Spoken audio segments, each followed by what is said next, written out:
Horvat. Thank you.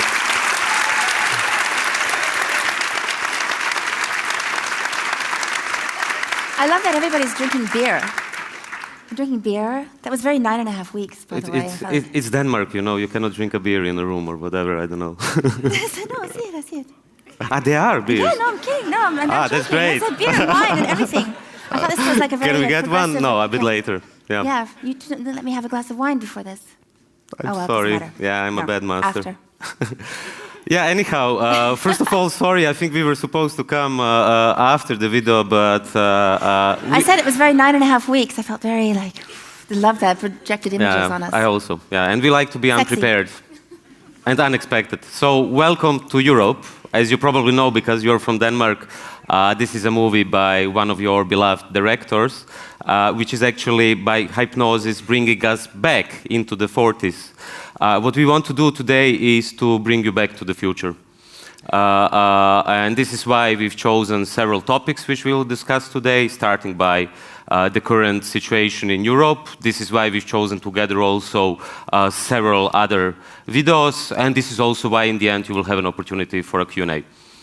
Because you're probably wondering why I'm here. I mean, as a Croatian philosopher, intellectual, and I'm just well, I think I'm the one wondering mascot, what am I doing here, you know? Yeah, no. But actually, to be honest completely with you, we were really happy because this is the time where we can show movies, talk about movies. Usually when I go to a conference or whatever, they already say, Srećko, stop talking about movies. I love it. That's what I love about you, your references to fairy tales and movies and, like you say, culture. There's no culture without pop culture. Things like that. Anyway. So let us start by Europe today. Today is, as you probably know, I heard you had a Brexit party yesterday. I don't know what you were really celebrating, but probably also Theresa May doesn't know what she's doing. And actually, recently, speaking about movies, cabinet minister of Theresa May said that the situation inside of the cabinet of Theresa May reminds him of the Night of the Living Dead. And then I was thinking, what would be the other movie to which this situation reminds me? It would be, I guess, Buñuel and Exterminating Angel, which is about a bourgeois class of people sitting there, and they never can leave. Oh, no. Yeah, and Yanis, we met Yanis Varoufakis 2 days ago. He had a good joke about it, which is not a joke anymore. You know that song, Hotel California? Yes. You can check out anytime, yeah. but you can never leave. No. And that's actually what's happening with Brexit today. Yeah, but let me pose you first question, and then we will just have a roller coaster through Europe. You are living in France for quite some time.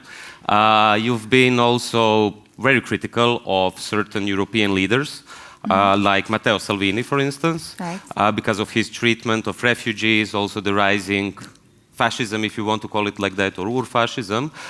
You've been a supporter of Yellow Vests. So how do you see Europe today? What are you worried about? And, well, why do you care about Europe? I mean, I know that your origin was from close here, right? A bit up. Well, Finland. Finland, my father and my mom is Russian and came through this way, so she spoke Dutch too when she was young. I don't know, I guess we're all have these roots and we're all refugees. I always wanted to come to France. I knew at this point in my life I'd be in France, and I've been an activist for a very long time, and I fight for animal causes, environmental causes. I've been in South America a lot, but to come to Europe and to see refugees being treated the way they are, and I wanted to get more involved in all these different causes. So being in France has allowed me to be closer to the action, what's happening, and to be able to meet people like you and make a difference that way and just bring attention to it. And I guess, this is new to me, this social media. I mean, new to me really using it but I've noticed when it's really getting picked up in the things that you talk about and say, and it's a useful tool, I guess, but... Yes, yes. Well, I'm in France, so it's the Gilets jaunes is close to me, and I. Why did you, for instance, for those of people here who don't know, why did you, for instance, support the Yellow Vests? Because I don't think the poor should be paying for all of the mistakes of the universe. I think that it's really, really important to support people's the Gilets jaunes is very about working class people, that nothing is fair, and I know a lot of people that are in the Gilets jaunes. I've talked to them directly, and I've also spoken with lawyers of people that are involved, and protesting. It's a healthy reaction to an unhealthy situation. I think protesting, and there always is going to be. There's always going to be, the naughty child. There's always going to be the people that want to take advantage of the situation, maybe, and cause some trouble. But people are angry, and we don't want to fall under the spell of seeing these images seeing this, being hypnotized by these images that are, people destroying cars and stuff like that. The real issue is what's important. I completely agree. And I mean, since I'm someone who comes from the Balkans, ex-Yugoslavia and so on, I have to add, especially here in Denmark, that currently at this time massive anti-government protests are taking place in Serbia, in Albania, and in Montenegro. And if you look at France as well, you will see huge dissatisfaction.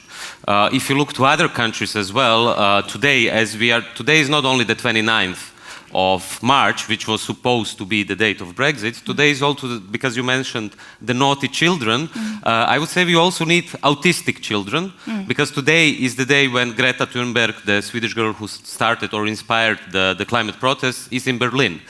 So I think when we showed this first scene, hypnosis into entering into Europe today, or Europe of tomorrow, I think what we always have to do is to do some historical materialism, in the sense to be aware where we are today.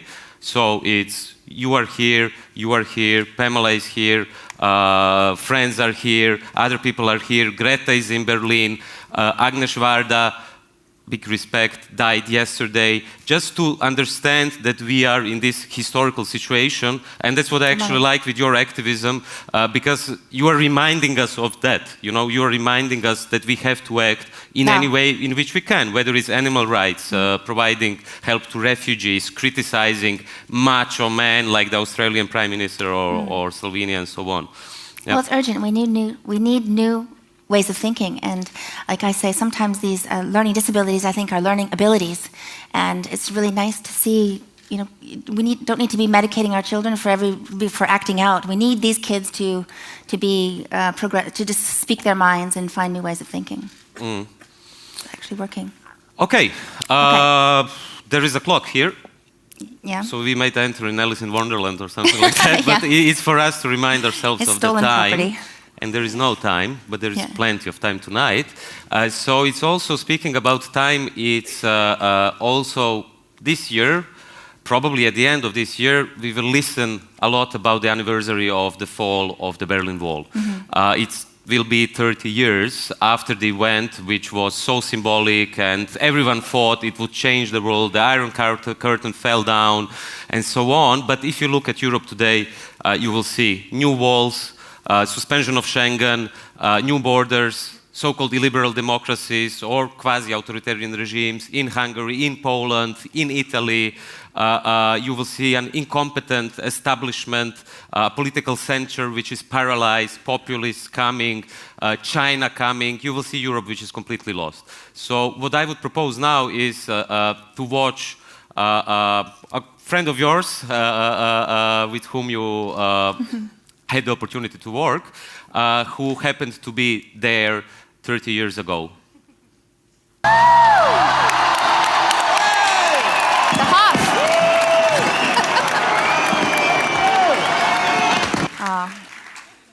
So, why did we choose this video?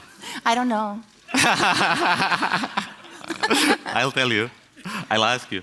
Well, first of all, because the Berlin Wall was falling down. Right, that's... And then David Hasselhoff was there. But it's not the only reason. This song was 8 weeks on top #1 of the Western German, I think, chart. And he still thinks he's #1. He does. And he's still looking for freedom, probably. I know. But that's the point, you know. I think that in '89, I mean, I know this very well because I was a kid in '89 in Munich as a refugee from Yugoslavia, living in Munich, and I was watching this on television. When I was watching this on television, another guy in the United States called Francis Fukuyama just published a text called The End of History, where he was actually also looking for freedom in a way, Francis, old good Francis, in the sense thinking that liberal democracy, you know, there is no communism anymore, and liberal democracy is the main player in town, and it will bring freedom. But coming to the question, '89, I was a kid, I was watching it, Francis Fukuyama was writing the text, David was on the wall. I was shooting my first Playboy cover. Freedom! How do you look at that today? Like, what did you think in '89? Could you remember? Like, were you also looking for freedom? Was that freedom? I lived on an island. It was my first plane ride to come to America. I landed on Gay Pride Day. I thought, wow, this is I had to call my mother and say, even at that time, I was so naive. I said, Mom, not only do gay people exist, they walk around holding hands, handcuffed together, in hot pink shorts, covered in baby oil and glitter, because it was like David Hasselhoff with the jacket. Because it was Gay Pride Day, so I landed right in the parade, and just thought this was so different from how I grew up on a little tiny island, you know, surrounded by nobody really. And so when I called my mother, she was so excited for me. She said, "Oh, this sounds fantastic." Was she excited with the first Playboy cover as well? She told me she'd do it. Yeah. That's why I did it. I mean, I asked her, of course. I've said no a few times, but I was painfully shy. You know, I went through a lot of things in my childhood that actually really made me just so self-conscious, and I just hate this feeling. I just really wanted to just, like that movie, bust out. I don't know, literally. And it was such a breakthrough for me to get over my shyness and to realize nobody else. We're so self-critical, and and girls, you know, and young boys too, or people are so hard on themselves. We're our own worst critics, and we don't have time for this. We have time to try and fit into society and what everyone tells us to do. We need to get out there, and we need to, you know, be free and be ourselves, and be who you are. And that's the hardest thing in the world to be, is yourself, when everyone else is telling you what to do, like E. Cummings would say. And so this was the starting point for me to go, okay, nobody cares as much, so I'm just going to go crazy. I'm going to talk about animal rights. I'm going to, you know, do what I want and what I believe in and speak my mind. That's how it started. So you are Playboy was my university. Yeah, Playboy was your university. Yes, I mean, it was full of free thinkers. It was full of, you know, people, philanthropy, music, artists. I've met so many incredible people that were really good at what they did, and also very, nobody looked the same at the Playboy Mansion. It was very diverse, and girls, you know, different girls. No one was this cookie cutter image. It was really interesting to me. And I learned a lot. And Baywatch came a few years later, right? Baywatch. Yes, yeah, that came later. But that was because I would never go to these auditions because Marina Del Rey sounded very far, and I didn't know how to get there. And I've never been on an audition, so. Not even for Baywatch? No, I went there with my boyfriend, and they hired both of us. He was on the audition. David Hasselhoff, no. No, David Charvet. No way. Anyway, but that's how. But yes, I think that Playboy was a big impact on my life, and Hefner was a great, very charming, charismatic guy who did a lot for all sorts of people, human rights, not just for empowering women, even though some people look at it as exploitive. I look at other things as exploitive. You know, we are making our own choices. And it was cute. Girl next door. Do you think... now it's like violent pornography. Do you think that at that time, in '89, when you did your first Playboy cover, and then Baywatch started and so on, I watched Baywatch at that time as well, and for us from Yugoslavia, it was a kind of, it was an American dream, you know, okay, it's beautiful beaches, women, even that guy who played Knight Rider before, that for small, you know, the first smart car ever, ein Mensch, ein Auto und ein Computer.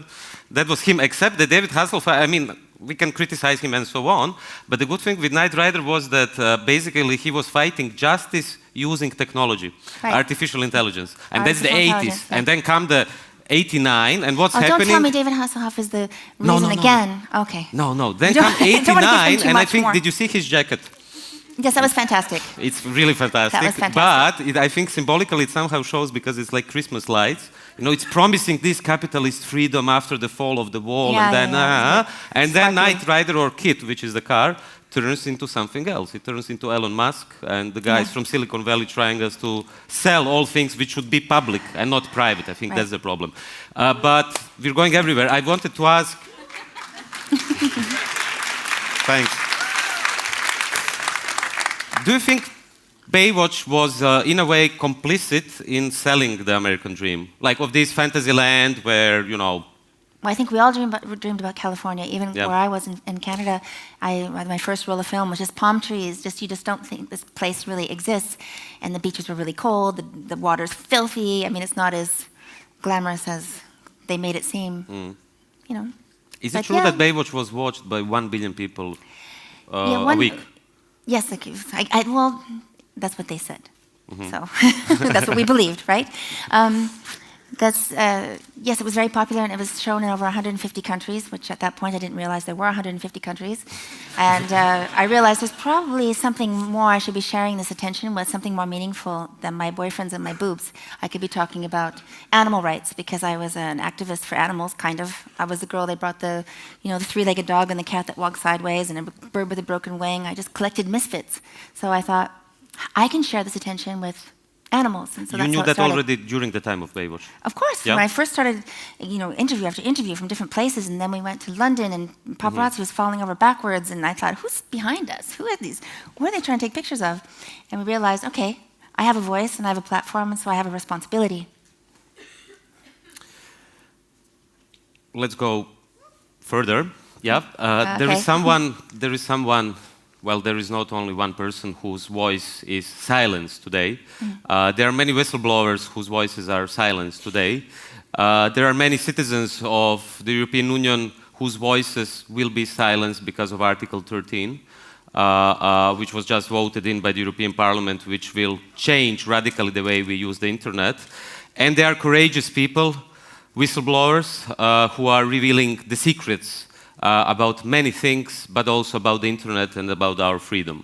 So if you go, let's jump into the future again, from '89, when there was this big dream of freedom and jackets with lights and so on. Let's jump to today's moment.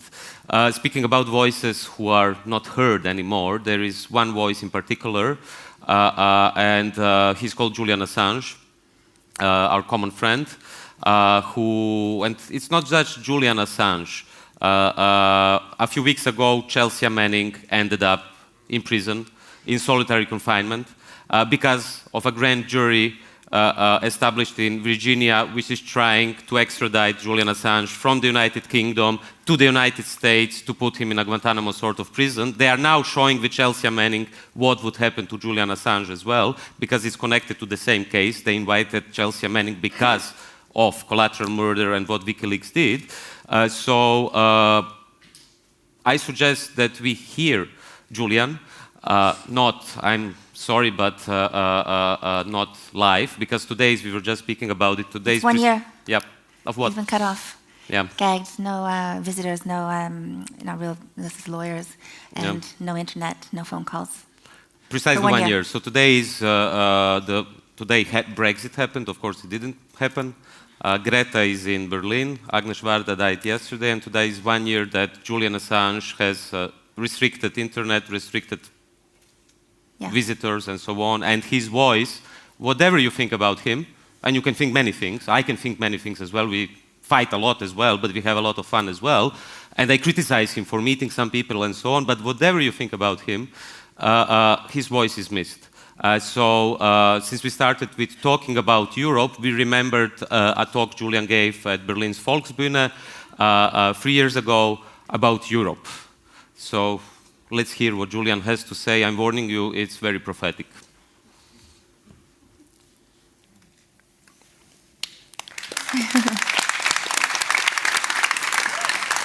It's amazing that people have such a strong reaction when you say Julian Assange. You either love him or you hate him, or you laugh or you're excited to hear from him. I miss his voice tremendously. We used to have 4 and 5 hour conversations, and he's just such a interesting guy, and he's been like this since he was young. When his mother says he's just this curious boy who was demanding justice, and he could have been anything in the world. You know, he could have been I don't know, could have run Google, whatever, like Giannis says, and he chose to sacrifice himself for all of us so we know what our governments are doing. And so it's funny that maybe people are affected by the propaganda surrounding his name and his character assassination, really. What I also like with this speech is that it actually shows, and we had big struggles about Brexit with Julian, both me, Yanis, I suppose you as well. He had a different kind of view on Brexit, but what this shows is that he is actually really concerned about Europe. You know, he's saying what the European establishment should say, that Europe needs more integration, more unity, that we shouldn't be falling back into the Lars von Trier's Europe from the 40s and so on, which is happening now. And not to mention all the other publications by WikiLeaks which showed about how did France and Hillary Clinton, intervene in Libya, which then kick-started the refugee crisis, and how we came to today's situation where Matteo Salvini is not letting refugees into Italy. So in this sense, I think his voice is really missing. Whatever, as you said, whatever you think of him. Right. Yeah. I wanted to ask you, when did you last time visit him? Well, over a year ago, obviously. Yes, I don't know. It wasn't too long before he was cut off. How do you see I actually heard from him the day he told me I wouldn't hear from him for a while. But no, he's a testament to the human spirit. You know, when you visit him, he's full of, he's strong, he's tough, I can't imagine being in that small little room for 6 years, not seeing the sunlight. It's more than 6 years. 7 years? Almost 7. Almost 7. It will be 7, and he hasn't seen the sunlight. It's pretty amazing. He's pretty amazing. He's joking. He can. But I'm sure his health has deteriorated a lot in the last year. So we need to not forget him. And us talking about him keeps him alive, really. Currently, just a short update. What is happening is that there is big pressure. Of course, it always was. I mean, once we had a conversation, Julian and me, and I brought him the new Asterix, which was Caesar's paper. It was published in French. I just flew into London to the embassy, and it's Asterix, which has a character who is inspired by Julian, who is like the whistleblower. And then he said, I would prefer to become a character in Asterix than getting the Nobel Prize, because there are not so many people who ended up as a character in Asterix. And he also did a good point, saying that basically what WikiLeaks did is very similar to Asterix and the Gauls. Like there is a small bunch of crazy, courageous people who are fighting the empire. And what is happening today and what happened with him is that the empire, of course, will always fight back. I mean, it's enough to look at what happened to Martin Luther King, to Malcolm X, to Nelson Mandela, to movements, social movements, which are also hit back by the empire. And what is happening currently is that, as you can see, that in Latin America, this is a point which you are, some countries where you are also concerned about, like Venezuela. And Venezuela is a symptom that, this decade, when the World Social Forum was big, when we had for instance, Lula in power and so on, participatory budgeting in Brazil, you had several countries in Latin America which were the pirates of the Caribbean, as Tariq Ali called it, who were fighting back the empire. What you can see now is a domino effect that all countries are falling down. After the coup d'etat in Venezuela, there will probably be a coup in Nicaragua or in Cuba. Pompeo and others are openly speaking about it, and at the same time the US government is putting pressure on Ecuador. And this is why his situation and the embassy is getting worse and worse by day, because there are certain geopolitical interests which don't have an interest for him to talk. No. So what is, in your view, what could make the situation better? Yeah. Well, Corbyn. That would be good if he... And I guess his Australian citizenship has been recognized, so safe passage. And Corbyn is a supporter of Julian, so you never know. It could be. Yeah, it's interesting because then you can see that such a situation, in the same way that the geopolitical situation and change in Latin America fucked his situation, pardon my French, that in the same way what is happening with Brexit now, and the complete incompetence of Theresa May, who a few months ago used to sing Mamma Mia. Not Mamma Mia, but the dancing. It was the Dancing Queen, yeah. Oh no.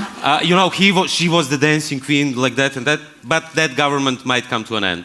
If, and you are correct, if Corbyn comes to power, then he has the political responsibility to speak out about that. Because what you can see is not only Assange, it's Chelsea Manning, it is also Chelsea Manning, it is many others. Recently, when the Article 13, they always call it like whatever, so you don't know what it is. But when this Article 13 was voted in by the European Parliament, I don't know how many of you saw what Snowden tweeted. And I think it's really important. He tweeted in German, saying, "Vergiss es nie, wer es gemacht hat." Forget never who did it. CDU and CSU voted against the internet, and the internet should vote against CDU and CSU. And here we come to the European elections. Also, in what way we, as citizens, have a responsibility to understand what the establishment is doing, in what way they are not only silencing people, but they are silencing, well, us as well. Not the two of us now, but who knows? Hopefully there will be many more guests and many more topics like this at this festival, yeah. Yes. Well, it depends on...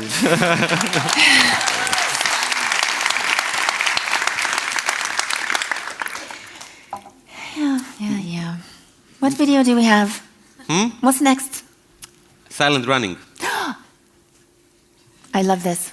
Let's... Both. Both. Showing both videos? Yes. Which one? The first one? The video? The music one? Or the... The music one is the first one. Yep. Okay, and then the second one is the dialogue, and then we will explain why we chosen these videos. Enjoy. It'll be pretty obvious. What is it? It'll be pretty obvious. Okay.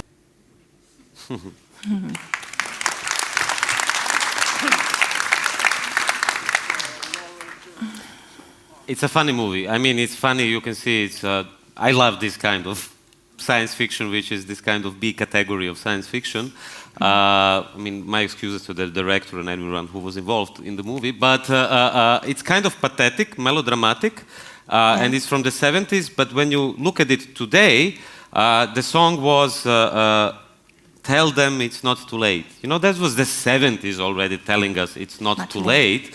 And in the meantime, we are eating microplastics. There won't be any sea fish by 2050, according to the scientists. We will have something what some authors too refer today as uninhabitable Earth. And basically, on the other hand, you have also these Silicon Valley people like Jeff Bezos from Amazon, who is planning something similar to outsource everything from Earth. On the Earth, you will have machines, blah, blah, blah. It will be green, whatever. We know it won't in that case of scenario. And then you will just outsource what we had on Earth. So that was the 70s. But what I really liked is the song, "Tell Them It's Not Too Late," although it might be too late, who knows. That's another philosophical topic. But what I like today, finally, I think there is a movement, which is a global movement, which comprises of kids, millions of them on streets, who are telling us maybe it's too late. They're not telling us, maybe, we tell them it's not too late. They're telling us, it's not pathetic like this. They're telling us it is already too late. Although I think if we all get active, it's perhaps not too late. I'll get active and also take action. Yep. Yes, I mean, protesting, and we have to take action too. And there's these climate deniers. They're not really deniers. They're preparing for the apocalypse. There's these very wealthy people that are, creating bunkers in New Zealand, preparing for the apocalypse. Instead of trying to help the world not have an apocalypse, I don't understand what the point is of that. That's really strange. Yeah. Yeah. What I like with the children's protest is that you basically have, coming back to the topic of autism. How do you turn autism? That's yeah, different and different. It's different in this Especially kind of mafia, it. Balkan Russian. Yeah. Although it's not Russian, but anyhow, you know that who was that? I think that again shows the complete incompetence or how stupid the British elites are. When Jeremy Hunt came to Slovenia, the foreign minister of a country which used to have Fitzroy MacLean, even Winston Churchill, who is not necessarily a good guy, but so this kind of dwarf comes to Slovenia, to a country which was used to be a giant, and he says that Slovenia was a Soviet vessel. I mean, can you imagine that these people are leading UK? Can you imagine that Winston Churchill or Fitzroy MacLean doesn't know? I mean, they didn't really know who were the partisans. They were supporting the Chetniks and so on, but that's another topic. But the child protesters. Excuse me? The child protesters, yeah. I wanted to say... Thanks for bringing me back. I want to say that it's really interesting that it is a girl, it is someone who has autism, who is leading us way out. You know, I spoke recently, you met her, our good friend Judith from Germany. Yes. The polyglot and the great friend who knows something about autism. And then she told me, you know, that it very often develops in high school, where most of the other kids are basically forced to learn the habits of the other kids who are more popular in school. And then you have other kids who really enjoy reading and, you know, and they become nerds and they are strange and so on. And then there are different sorts of autism. There is Asperger as well, which is not directly connected to this. But what you have is that precisely the autistic kids are the heroes today because the adults are really autistic, because you can tell them, can you see this movie 70s? We don't have time. Can you see that you are as well eating microplastics even if you are Peter Thiel or Warren Buffett or Jeff Bezos or whoever, mainly male from Silicon Valley? And what are they doing? As you said, who cares? Let's build a new bunker on New Zealand. I mean, that's the reality, yeah. But I don't know, why do you support the children's protests? I know that you like them a lot. Well, I mean, it's very inspiring. I love it. But I've been encouraging them and writing them, and as many as I can, and saying, well, go vegan on Fridays too. You know, take an action, do a physical action and speak. And we're obviously bringing a lot of awareness to it because, you know, adults don't like to be shown up by children. So maybe there's going to be there's a lot of positive reaction, but we know there's climate change, and kids and everybody has to get really angry about this and do something about it. But we have to take action. We have to figure out ways to fix the problem and not just talk about it too. So that's my thing. I really like the go vegan on Friday. Yeah, go vegan on Fridays. Yeah, which is, you know, I think you're a vegetarian much longer than me. I'm like, now it's almost 20 years. I'm and I older than remember, how long are you? Longer? From the 90s or? Since I never really ate meat. As soon as I saw the dead deer hanging upside down with no head dripping into a bucket of blood, and that was meat, it's like, not having that. And then my dad stopped hunting after that. I traumatized him more than that traumatized me. And so I stopped for compassionate reasons, but then learned it was great for your health. Also, how much water does it take to create you know, a pound of meat, and just your choices, even with different milks, and you know, what are there's everything has an impact on the world, and we have to know that it's going to have a good repercussion or a bad repercussion. So why not choose things? Because we have the choice. We have the choice. Most people have the choice. The people that do have the choice have to make more positive choices. Yeah. Woo!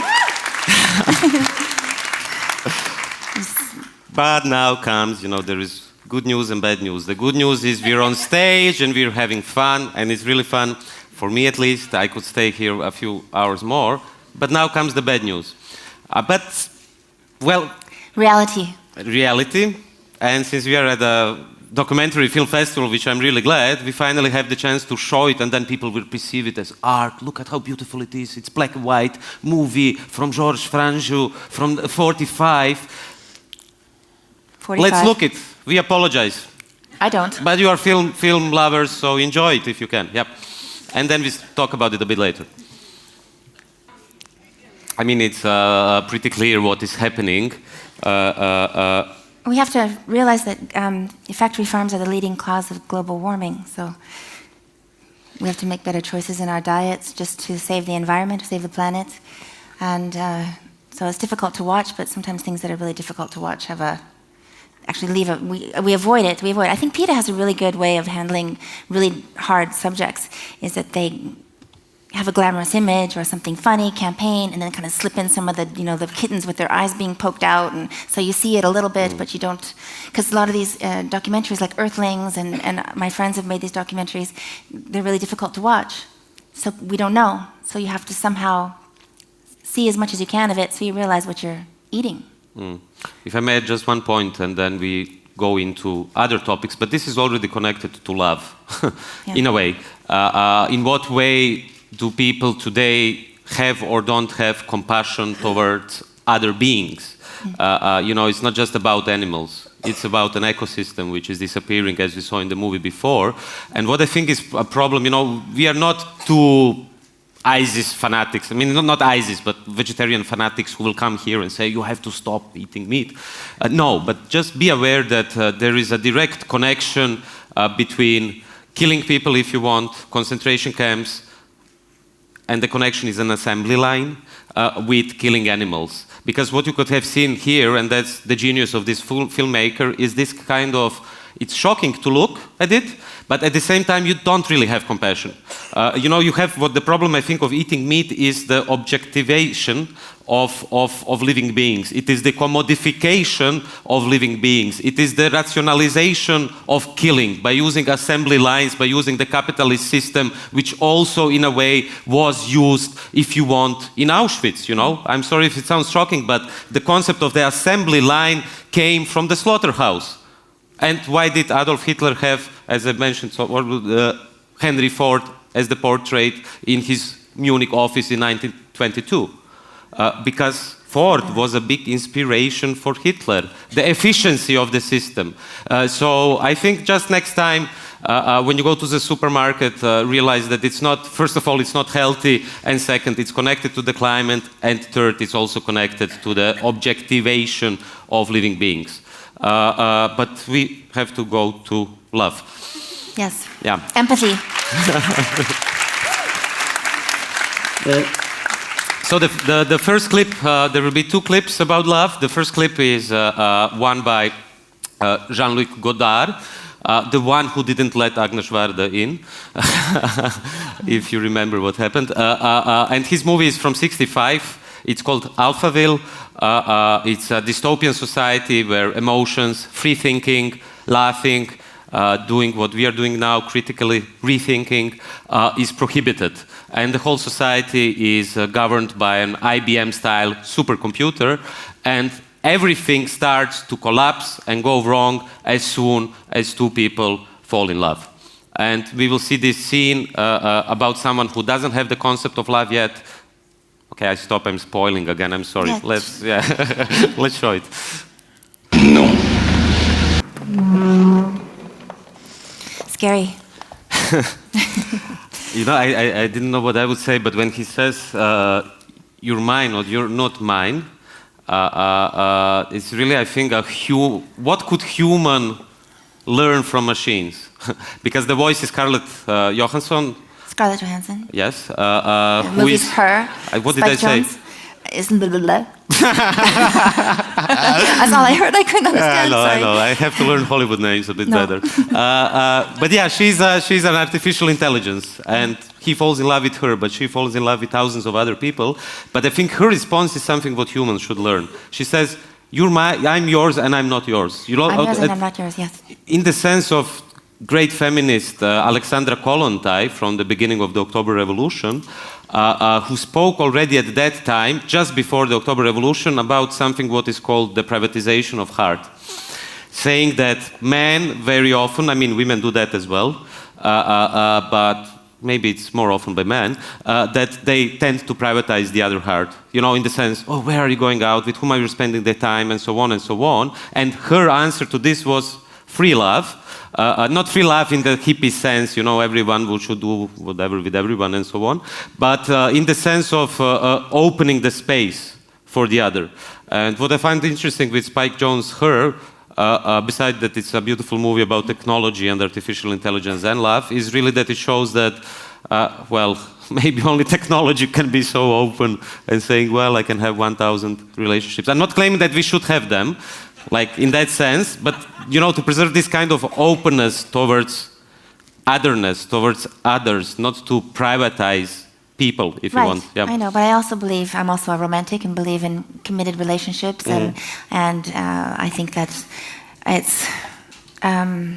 this is really scary to me, because I just think that we're losing human connection, and we need to not be afraid of falling in love. You don't have to be vulnerable anymore. You can go on Tinder, you can order girls, guys, whatever, and I think people don't get that experience. And I have, 2 young boys that I love, I'm so grateful and happy that they are in love, because I think it's rare and it's a lost art, and I think that it's really important to keep that human contact, I wrote a book with Rabbi Shmuley, which was really funny. It's like a rabbi and a playmate walk into a bar.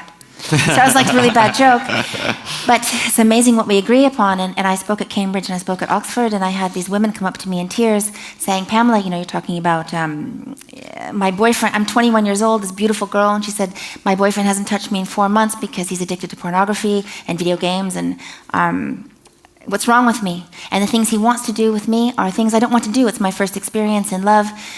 I just felt so, they were in tears, people wondering why I want to be in love, I don't want to be this.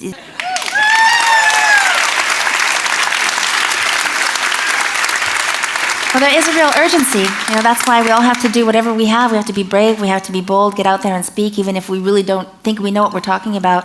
If you care, you have to, make noise and use everything you've got. So, that's kind of my motivation is I wish I knew more, I wish I could do more, I feel responsibility, I want to do something, I'm mad as hell, I don't want to take it anymore, this whole thing.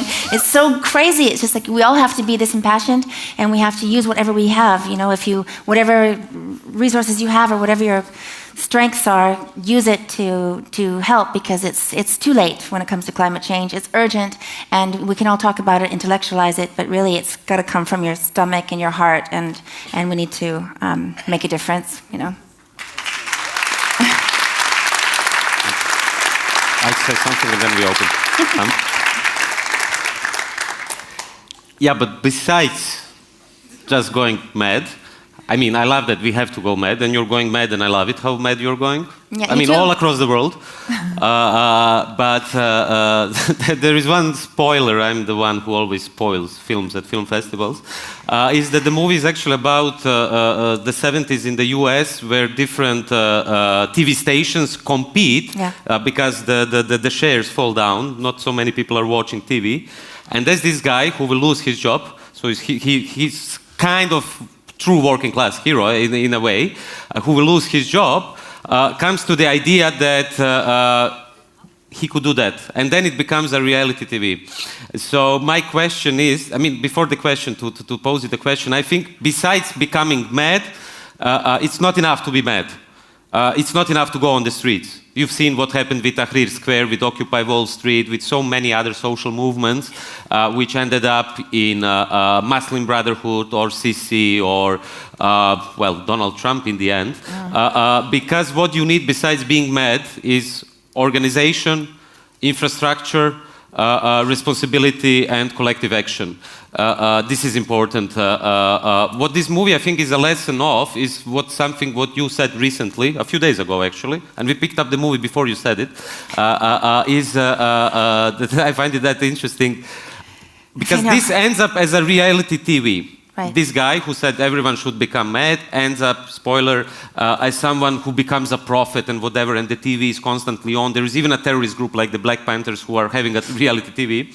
And this is what often happens. You mentioned '68 sexual revolution, and it became co-opted, commodified by capitalism. So question, maybe last, and then we open the floor. Why did you recently say that reality TV should be prohibited? I didn't say that. You didn't? I said it was shit. I said it's exploitive.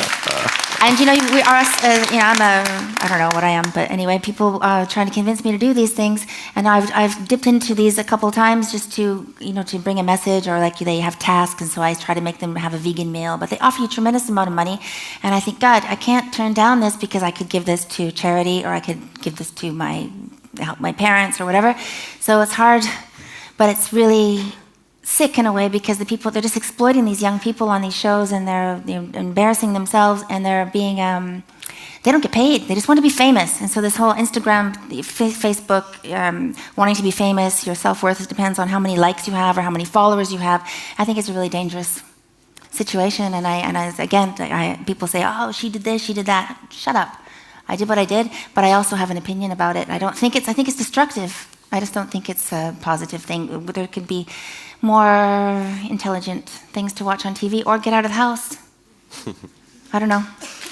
That's my opinion, but even my boyfriend was mad at me about what I said. I didn't hear it. So even my boyfriend was mad at me what I said. I'm like, oh, she says, I say a lot of things. I didn't realize reality TV was so touchy. Anyway. Okay. before getting out of the cinema and being mad and all this stuff, you have an opportunity to pose us a few questions. We will take several questions at the same time, and then we will make notes and answer them. We have some 10-15 minutes, thanks to the organizers. So if you have a question, please raise the hand. I will try to see it. There is a hand there. Perhaps person with the mic, find the person with the hand. Or the other way around. And please pose a question, and we will take 2 or 3, and then we answer. Hi. Hello. Oh, hi. Thank you for the microphone. I wanted to ask, when discussing Europe, it's suddenly a situation when Europe is at the same time sort of national, post-national, and regional, and belonging to a particular soil is a question that has suddenly become urgent, seeing the climate changes and so on. And we can't deny that ourselves in Europe or in like the Western world, we're definitely not going to be the ones that are impacted by climate change the most. So we can protest and take like certain steps towards it, but we also have like the lifestyle which is the most lavish, and we can eat vegan, but tomorrow we're going to buy tickets on Momondo for like flights and so on.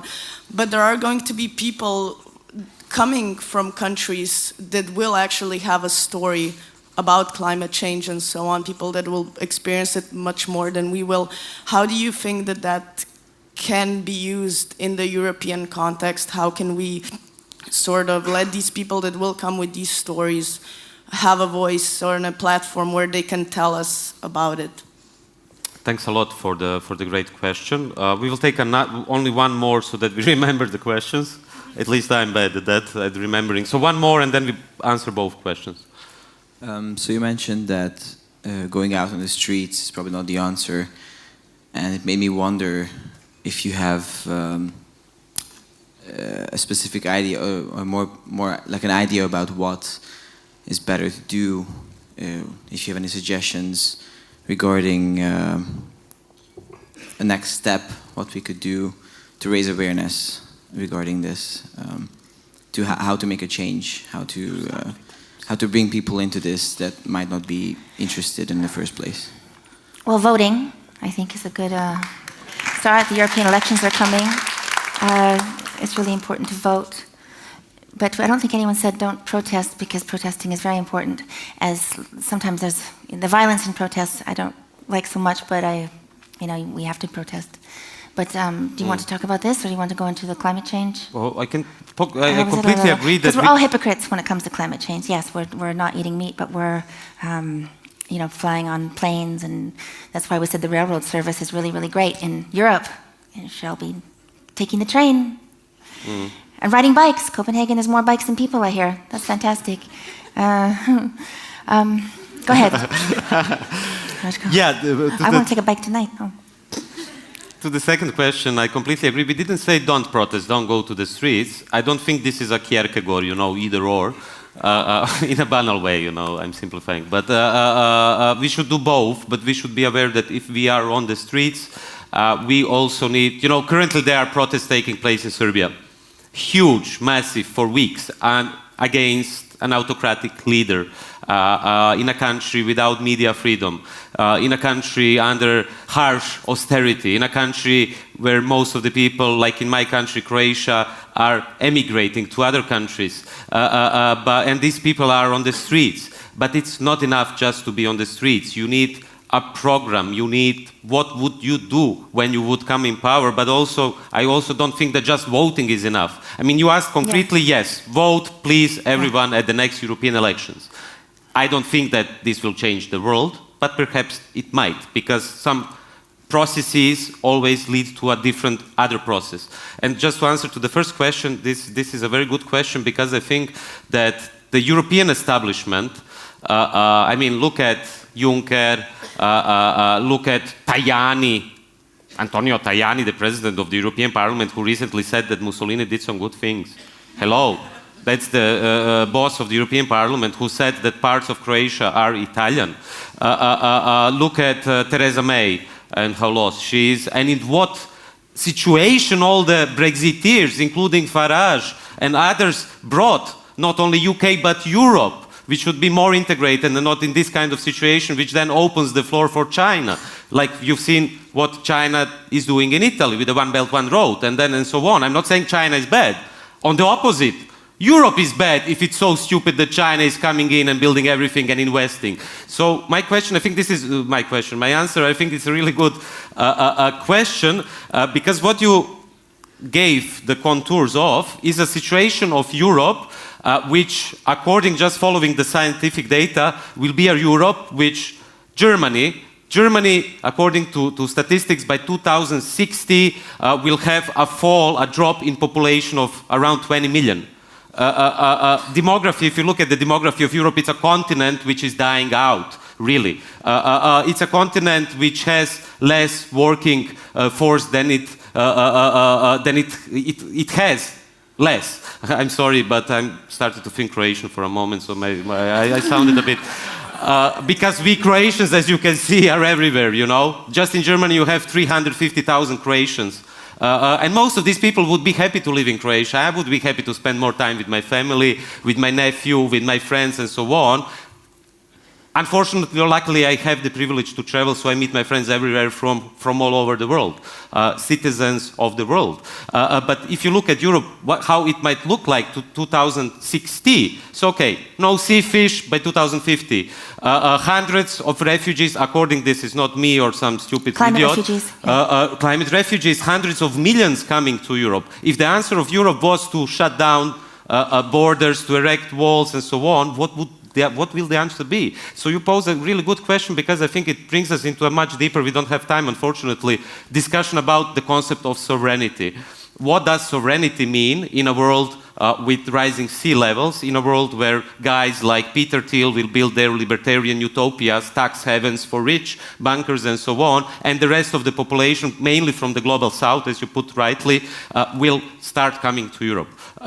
Does Europe have an answer? Does the establishment have an answer if it is sending, for instance, Frontex on the borders of Balkans in the way that we are now, Croatia again, as during the Ottoman Empire, becoming the ones who have to defend Europe from the Turks?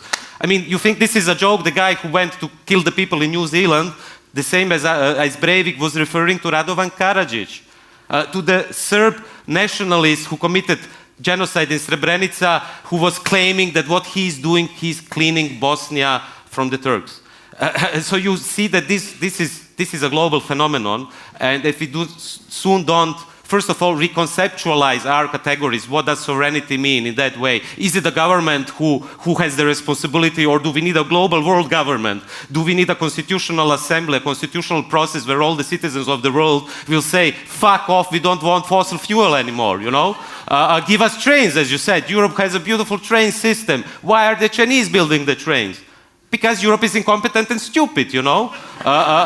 So let's use trains. This is why Greta is traveling by train from Sweden to Berlin and so on. I also think we should go a step ahead in the sense, again, back to European elections, what we could propose, for instance, is, okay, too many people are flying, but according to the statistics, it's only 5% of the world population. So we are all privileged here. Probably all of you had a flight, or several. So instead of that, we might invent a system where if you don't have to travel, you don't travel. You do it per Skype or whatever, we have technology. Or if you have a kind of restricted traveling, like somebody, one intercontinental flight per year. If you want more, go to the market, buy another one from someone who will get money because he will not travel yet, but will travel later. So let's start reducing it. Let's start thinking in the direction of post-capitalism. Sharing. I stop. Yes, that's good. Thanks.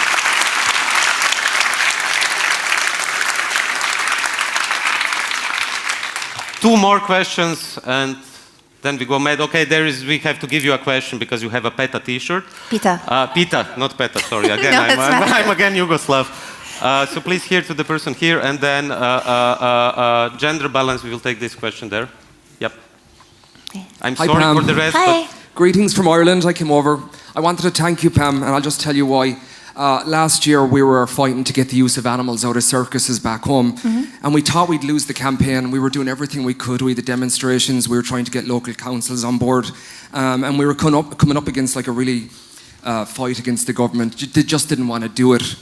And I got news via Dan. And he said, John, check your mail. And it was that Pamela Anderson was going to come in on top of this, a weapon of mass distraction, and write a letter to the Irish government. Distraction. And Pam, thanks to your work, within 2 months, government came out and they said they were banning the use of animals in Irish circuses. If I want to say this to you, Pam, I know like maybe in the 90s you were known for your boyfriend and your boobs, but today you're known as a mover and a shaker all over the world, and please know that. So thank you very much. Oh, thank you. Thank you.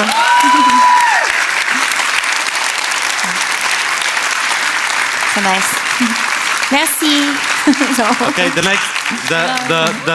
Thank you. the next person has a difficult job now to give a but Thank you so much for being here today. I was just curious, there are so many great causes around the world. There are wars and natural disasters, and they all need a superstar to kind of highlight them. How do you choose the ones are you conscious about which ones are the most important when you choose climate change, for example?